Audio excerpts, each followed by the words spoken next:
You are 19 years old. You can feel the rope cutting into your wrists. The cell stinks of something that isn't exactly mold. It's rot. Human rot. In just the last 2 years, you accomplished what kings failed to do. You raised a nation up.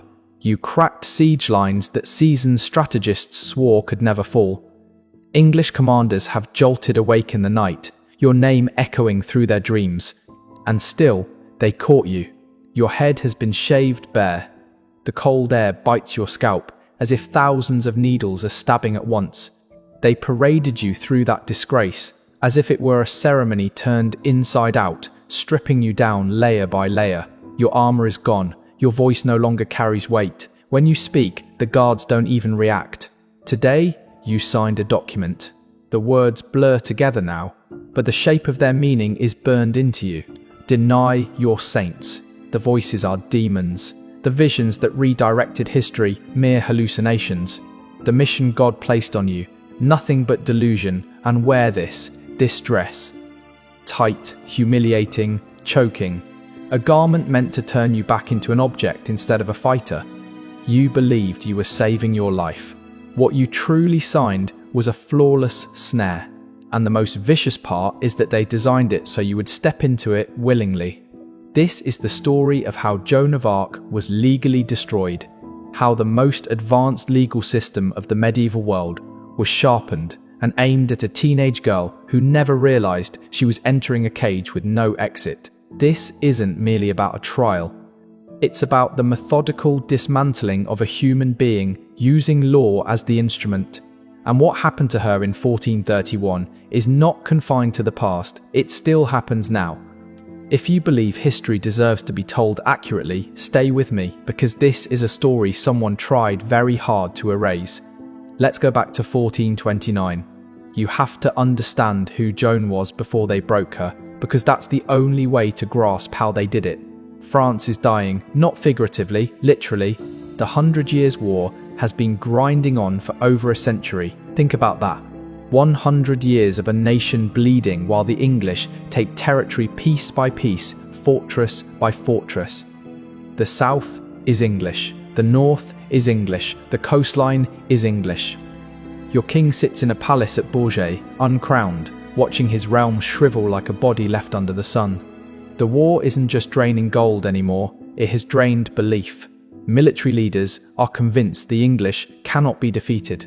Nobles are cutting quiet deals with the enemy. Parents are raising their children to believe a French victory is nothing more than a bedtime myth. This is no longer a war. It's an occupation wearing a war's disguise. Then, in January 1429, a girl walks into the Dauphin's court. She comes from Domremy, a village so insignificant that most educated men in France couldn't locate it on a map. She cannot read. She has never wielded a sword. Her name is Joan, and she tells Charles that God sent her to save France. Most dismiss her as mad. But she isn't insane. She's something more dangerous. She's certain. She tells the Dauphin precisely what he needs to hear. That God has not abandoned France. That the English will be expelled. That all this suffering has meaning, and he allows her to ride with his armies. What follows shatters every rule of medieval warfare. Joan arrives at the siege of Orléans, the most critical stronghold still under English control. For months, the English have held it with barely 5,000 men, experienced, hardened soldiers. The French have hurled everything they have at Orléans and failed again and again, like arrows snapping against stone. Then Joan appears, and something shifts. It isn't that she fights with superior tactics. It's that the soldiers believe in a different outcome. When she rides toward the walls, they follow, not because she issues commands, but because something about her presence says, this will succeed. And somehow, impossibly, it does. Orléans falls, the English commander is captured. The unthinkable becomes real. One victory follows another, and then another. In May 1429, Joan stands beside Charles as he is crowned King of France at Reims. She is in armor. The crowd roars. This is no longer just a sacred ceremony, it's confirmation. A 19-year-old peasant girl has rewritten the boundaries of what can happen. She has shown an entire nation that the English are not unstoppable. She has returned something everyone thought was gone forever: hope. By the summer of 1429, Joan of Arc is the most powerful figure in France. Not officially, on paper, Charles is king, but everyone understands the reality. The girl who hears saints is the reason France is still alive. The English see this as well, and they begin planning not to defeat her on the battlefield. She's already proven they can't. She's blessed. Or, if you prefer, she carries luck that borders on the impossible. No, they will destroy her in court. Because there is one place where Joan's divine mission has no protection: inside the machinery of theology and law. In May 1430, Joan is leading troops at Compiègne, a small town near the border separating French and Burgundian territory. The Burgundians are technically French nobles, but since the Treaty of Troyes, they've sided with England. They play both sides, and everyone knows it. During a skirmish, a Burgundian soldier seizes Joan. It's almost ordinary. One moment she's on horseback urging men forward. The next, she's pulled down, encircled, taken captive. It should have ended there. A prisoner of war ransomed, exchanged, or released. But it didn't. Instead, the Burgundians sold her to the English for 10,000 livres, the price of a saint, the cost of a woman who had single-handedly altered the course of European warfare. To put that number in perspective, it could sustain a family for 200 years. This wasn't a ransom, it was a sale, a transaction. The English weren't buying a girl. They were purchasing an icon they needed erased. And here's the crucial point: Joan is no longer valuable because she's a military threat. She's valuable because she represents something. She is proof that God favors France. Living evidence that the English occupation can be broken. If they can prove she's a fraud, if her voices are demonic, her visions delusional, her faith witchcraft, then they won't have just eliminated a soldier. They will have destroyed an idea, and they will make her testify against herself. They have forced her to undo herself, using her own words. In January 1431, Joan is brought to Rouen, the English stronghold and the administrative heart of English-occupied France. What follows is presented as a religious inquiry, an ecclesiastical court, bishops and theologians, canon law and scripture. On the surface, it looks legitimate. In reality, it is a staged proceeding. Every detail is controlled. Joan is kept in chains, not in a convent under the watch of nuns as church law demands, but inside a military fortress guarded day and night by 5 English soldiers. The courtroom is packed with judges loyal to England. The prosecutor works hand in glove with English military leadership. The men assigned to defend her are judges pretending to be advocates, arguing against her instead of protecting her. From the start, the goal is clear: her destruction. There are 70 sessions, 70 separate hearings spread across months. They wear her down relentlessly. The sharpest theological minds in France against a 19-year-old girl who cannot read or write. She has no lawyer, no counselor, no ally. She stands alone. And yet, she is winning. She will never persuade these judges, but she is winning in a way that matters more.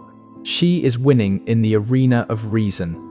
When they ask whether she knows she is in God's grace, a classic theological snare designed so that any answer condemns her, she gives one of the most flawless replies ever recorded: "If I am not, may God place me there. And if I am, may God keep me there." They ask whether God hates the English. She responds, "Of God's love or hatred for the English, I know nothing. But I do know this: they will all be driven from France, except those who die here." It isn't rebellious, it isn't reckless, it is precise. She is outthinking men who spent decades in universities. She throws scripture back at theologians. Every trap they lay, she deflects.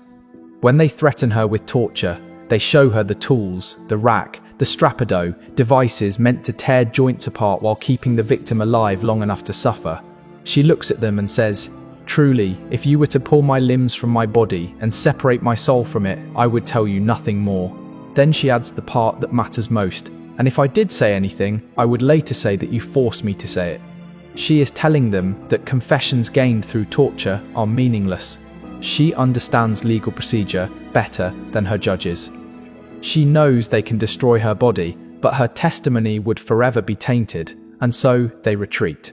Torture is off the table. They change strategy. If theology won't break her, and pain won't silence her, they will use fear and exhaustion. She is going to die, but not yet, not before she signs something. May 24, 1431.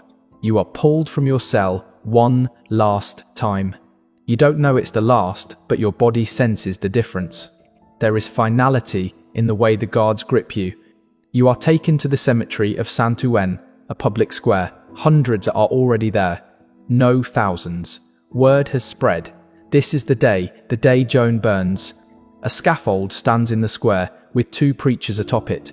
Bishop Pierre Cauchon is present, the architect of the trial, the man who has guided every step of your undoing. He is pro-English, ambitious. For years he has sought the Archbishopric of Rouen. The English have made the bargain clear, condemn Joan, and the title is yours.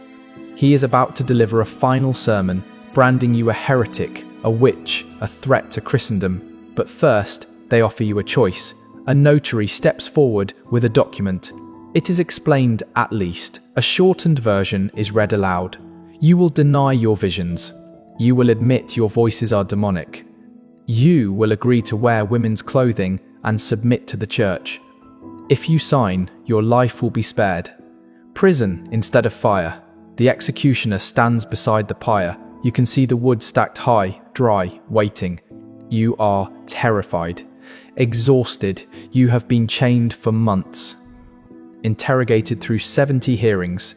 Your body is weak, your mind is fraying, and you sign.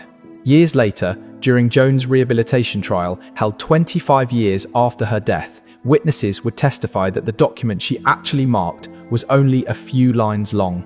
They would say that the full confession later entered into the record was altered, expanded, rewritten, made far more incriminating than what she agreed to. What happened, they claimed, was a kind of ecclesiastical sleight of hand. She signed something brief, desperate. What the court preserved was something exhaustive and condemning. But none of that truly mattered. The trap was never the wording, it was the signature itself. They escort her back to prison. The crowd murmurs. Some are relieved she wasn't burned. Others are disappointed. The spectacle is finished, but not as anyone expected. She is going to live, condemned but alive. Cauchon delivers his sermon anyway, completing the performance. He denounces her from the scaffold, even after she has surrendered. The ritual continues. She is locked back in her cell, and here the truth turns colder than the stone around her. Joan believes she saved her life. She believes the promise was genuine. Prison instead of death. That was the bargain. But her captors never intended to honor it. Because inquisitorial law has rules.